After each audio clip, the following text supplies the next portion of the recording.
Hi, hello and welcome to Simonson Farms. I'm Justin Simonson, and today's another shop day. So sadly, no puns about me being outstanding in my field. Um, I don't know if you can tell, but there's some parts and pieces that have moved around here on the drills. So we're going to take a look at that, and I don't know. Maybe you'll learn something, maybe you won't, but that's what we got going on right now, and so let's take a look at that. So here's what we've got going on here. We've got these openers. I've got this one over here, which is essentially scrap at this point. There's so much wrong with it, we probably can't bring it back. Then we've got this one that's in the middle of being reconstructed. So let's break down the opener here a little bit. Now, this is the work end. We've got this hard point. We've got a spare sitting here. That's what they look like. That's pretty well used. And just as a comparison, here's what a brand new one looks like. So let's set this in profile here.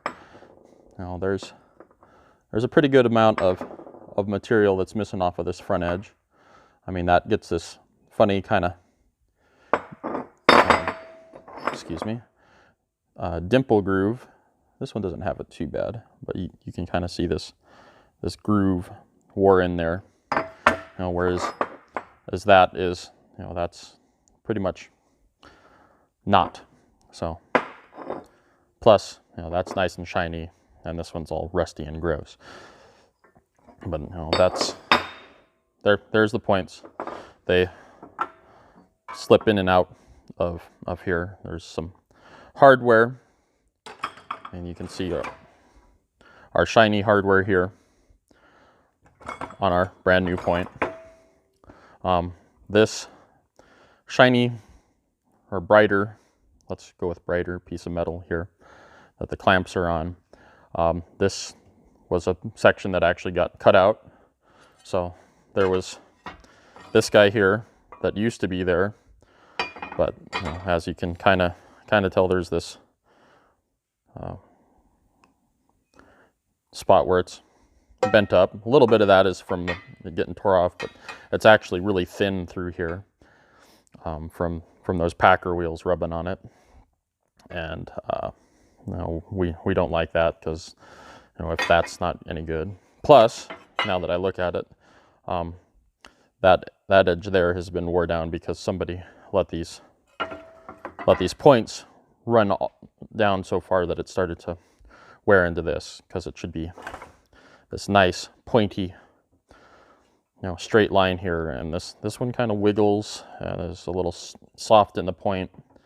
So it was time for that to go. So that turned into garbage. But there's a local manufacturer around here. They make these side plates that you just have to cut off or cut out, and replace this. So that's what's going on here.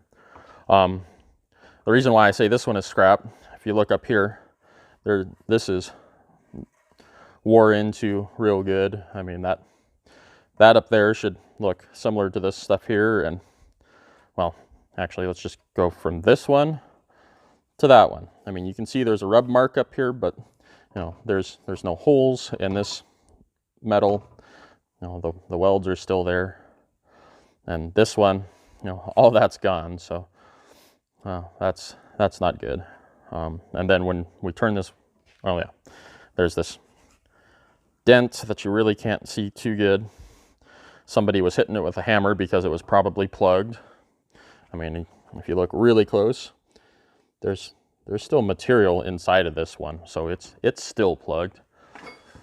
Then we turn it over, and we have this mess. I mean, there's metal that's so wore out that it's just hanging off here. That should look just as good as that, and it doesn't, and it's wore out clear clear up to here that it's still just tin foil basically. And there's a piece of iron here that makes up the spine or the back, and it's wore into it really good right there. Let's see if I can cut myself here. My tetanus shot is up to date, but you can see how it's kind of coved in there a little bit. That's not good. So that's, like I said, this one is pretty much beyond repair. We might be able to get that spine built up and get all the side pieces replaced, but we have other spares right now that are in better shape and we can use instead of this one. So we'll keep doing ones like this. I mean, some of them it's just this little strip here and we can take a piece of flat bar in and replace it. I might even have one of those to look at, but that's this end of it. All right, so here's what we got here. We've still got this one we're working on here, but we've got this one that we got into and then we kind of decided we wanted to wait on. But we've got this whole side piece taken off. That's this piece. I mean, they're mirrored, so that's not exactly the same, but there, as you can see, there's nothing that is specific to the one side or the other, really. That's just the shape overall. So up here you have the seed tube. It slips on there, and this, as I think I showed in our previous video, the seed comes in out of the metering mechanism into the seed cup, and it comes into this tube, and then it comes into this opener here. And I've got my wheat analog or my seed analog. So it comes in and comes out just kind of like that. And so we want that seed to be placed down here, nearly behind where this point is going. And this is another one of those wore out points. We want it to look a lot better than what it is. And I lost my good point, so I can't show you. So, but we want that seed to travel through and come down, get placed in the profile right there, and look real nice and pretty. So, I mean, those are pretty simple, right? All right, so I've got this weird setup here. So these are, I don't know if I've actually said these right words, but these are split packer drills. So the press wheels packers, sorry, I'm going to use those words interchangeably. They exist as a pair, kind of an Oreo cookie setup. They are mounted on this shaft. This is one that broke and got cut off, but that's how they want to sit. And the openers, when they're in their upright position, or full up position, they look kind of something like this. I'm doing this from memory, so the point sticks out just a little bit. All of that has to stay out. They're probably a little more forward, so the direction of travel would be in this direction, right? That would be the front of the drill. So let's call this painter's tape. The ground level, it's gonna, or these wheels will ride on the ground. And then let's see if I can do this one-handed or not. Then as we actuate the hydraulic cylinders, this opener then slides down, and it'll sit something kind of about like that. So that'll start to engage into the ground. I still feel like that's not quite right, but it's going to be something about like that. that engages into the ground about like so. Our seed tubes are stretched out, and this is just barely, it's probably still just a little more like that, but it doesn't want to sit up here nice. Yep, I touched it. Sit, sit. Fine. Anyway, so it's going to sit more like this in the down position. This point comes out ahead of, comes out ahead of the wheel a little bit, and it's going to sit out here like this. It's going to actually move soil around it and open it up, and then that allows this beveled surface of these press wheels to kind of fall into the groove made by the opener. And that's how it kind of gains a little bit of extra depth.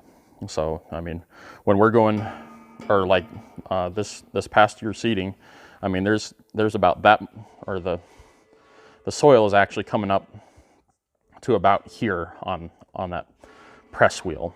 I mean, as you can see, there's paint missing up to here, so it actually will wash, or the soil will actually come up even higher and rub on these and clear the paint off. But that packer, or that point, sits in there like that. We've got our seed. It's supposed to be coming down here and travels along and is in the, or more in this region here, which there's space beneath it, and it should, because of the location, with that opener being in between this pair of packers, it shouldn't have any direct effect from the press wheel, or the press wheels upon it. That dirt will kind of get squeezed, from the pressure of each of these press wheels, but not really. That's, and then with these bevels, there's another pair, just I mean, these are on 16-inch centers, so you travel 16 inches from here, which gets you somewhere in that neighborhood. There's another one doing exactly the same thing. So between these two bevels that'll be up here, they push this displaced band of soil, and it makes our deep furrows, the furrow peaks. So that's the neat thing with these, or maybe not neat, but that's the principle of operation here. So they're an interesting and unique piece of equipment that is ours. We'll claim it. Anyway, that's what we've got going on out here in the shop right now. Hopefully you found it interesting. I mean, some of this is, to me, this is all old hat. That's what I do every day. It's what I grew up around. So, hopefully you might have found it interesting, or know somebody who might think it's interesting. So, if you found this video, clearly you know how the internet works. So, click on, push, activate, whatever buttons you'd like to. I'd appreciate that, maybe. I'm not sure how this all works. But for right now, I've got to get back to work, so I'll see you next time.